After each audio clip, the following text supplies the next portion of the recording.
Hello les amis, on se retrouve pour la suite et la fin de la vidéo sur le Yun LS. Donc c'est parti pour les deux dernières parties, enfin pour les deux dernières légendes je veux dire du format. Allez c'est parti.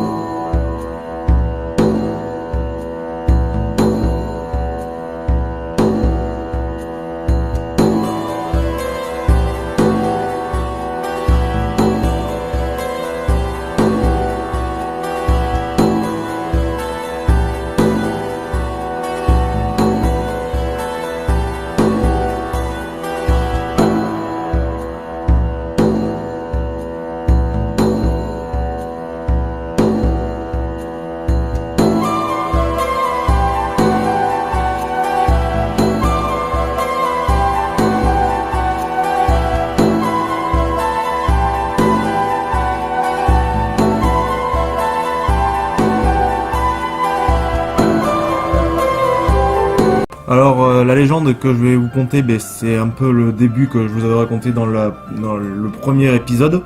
Donc je te mets dans le lien dans la description si tu veux le voir. Donc je pars du principe que tu l'as vu. On est d'accord. Donc la légende en elle-même s'appelle le chien noir des ténèbres. Alors l'Élèse a la réputation funeste d'être la rivière des damnés. Alors oui, enfin des damnés oui. Parce que je vais vous dire pourquoi par la suite. Alors des témoins affirment que des lavandières, donc celles qui lavaient le linge ou qui travaillaient dans les lavandes, mais je crois que c'est plutôt celles qui travaillaient pour le linge, de la nuit tordent lugubrement dans leur linceul à ses abords. Donc oui, c'est bien ça, c'est des laveuses. Donc et il y a aussi l'infatigable Hankook. Je t'envoie voir la vidéo si tu ne l'as pas vue. L'Ankou de la mort parcourant les monts d'arrêt embrumés pour amasser les âmes dans sa charrette. Ouais, donc c'est ça.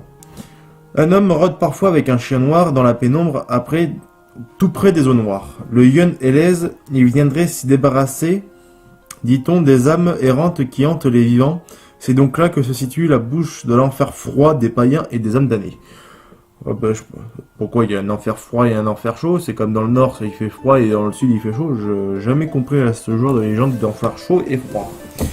Alors, il viendrait s'y débarrasser, dit-on, des âmes errantes qui hantent là.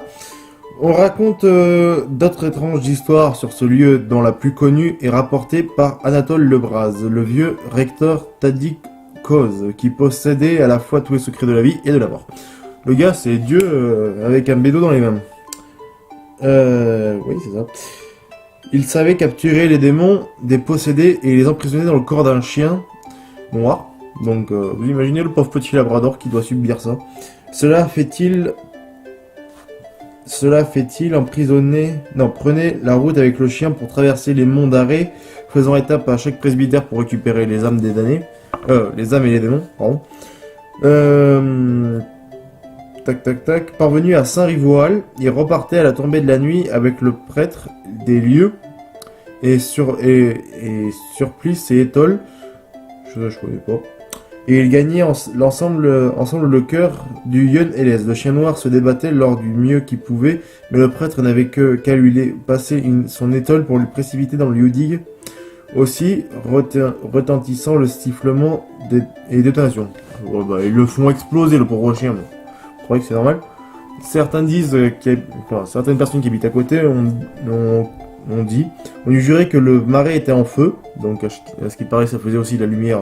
Donc, voilà. La paix ne revenait qu'au bout d'une demi-heure plus tard. Donc, les amis, je sais pas ce que vous en avez pensé de cette légende, mais moi, franchement, c'est pas terrible, quoi. Donc, on va passer à la dernière légende qui s'appelle Saint-Éderne et le cerf de lumière. Je ne l'ai pas inventé, je l'ai retranscrit dans un livre que j'ai emprunté à une bibliothèque pour m'aider pour cette vidéo, parce que je ne connaissais pas de base cette région du Finistère. Donc c'est parti pour le Saint-Éderne et le cerf de...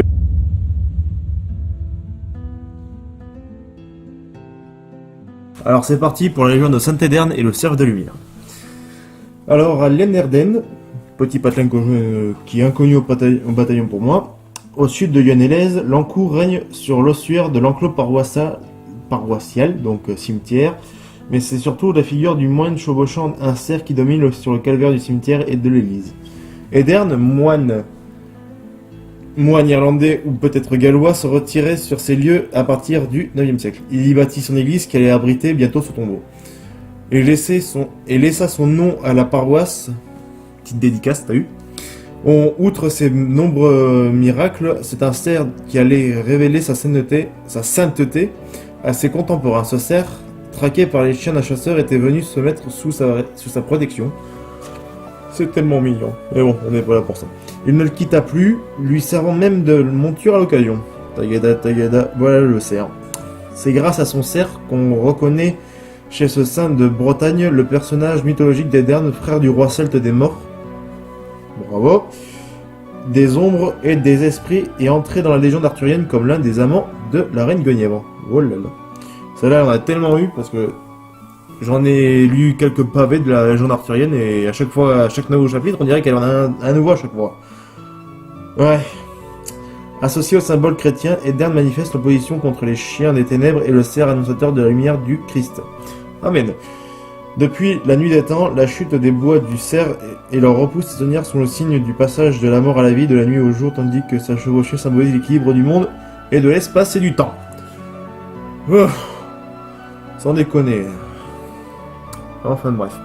Donc voilà les amis, donc j'ai 2 anecdotes en plus que j'ai trouvées en me baladant sur certains sites. Donc je vous dis ça. Et voilà. Les instructions à la fin de la vidéo comme d'habitude.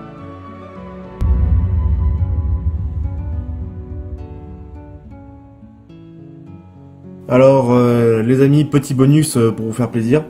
Donc voici l'autre histoire de notre cher prêtre que j'en ai précédemment parlé. Alors ça s'appelle la course contre le jour.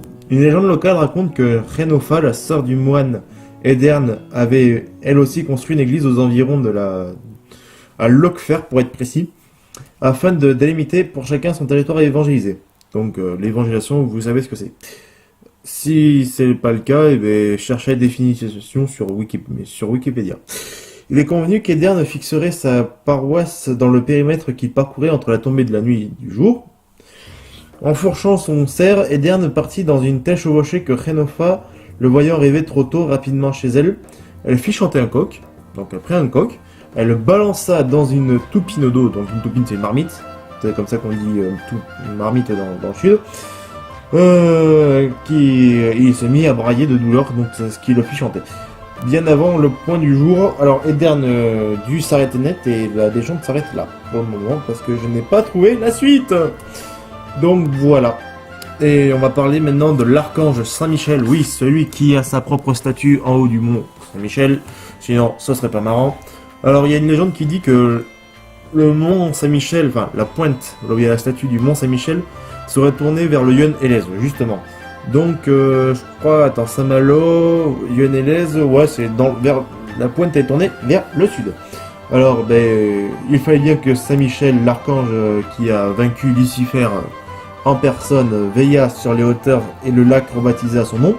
Ainsi la chapelle, qui porte aussi son nom, couronne-t-elle l'ancien Ménès Cronan qui était voué au dieu celte de la vie. Ouais, donc du coup, ils ont détruit un temple celtique pour en faire une église. C'est beau la christianisation. Le Yonne-et-Lèze se situe donc bien aux confins du monde païen, du monde divin, du monde souterrain, des morts et celui aérien des vivants. Ce qui conclut notre vidéo les amis, j'espère que tu auras aimé. Si c'est le cas, n'hésite pas à liker, à partager sur les réseaux sociaux, je te mets mes différentes chaînes là où tu peux me retrouver. Si c'est pas le cas, abonne-toi, tu auras des belles vidéos à regarder, je te jure, même si je commence juste sur YouTube depuis le mois de mars. Donc voilà les gars, si ça vous a plu, le pouce bleu, l'abonnement, le commentaire si ça t'a plu ou pas. Ça fait plaisir. Allez, ciao!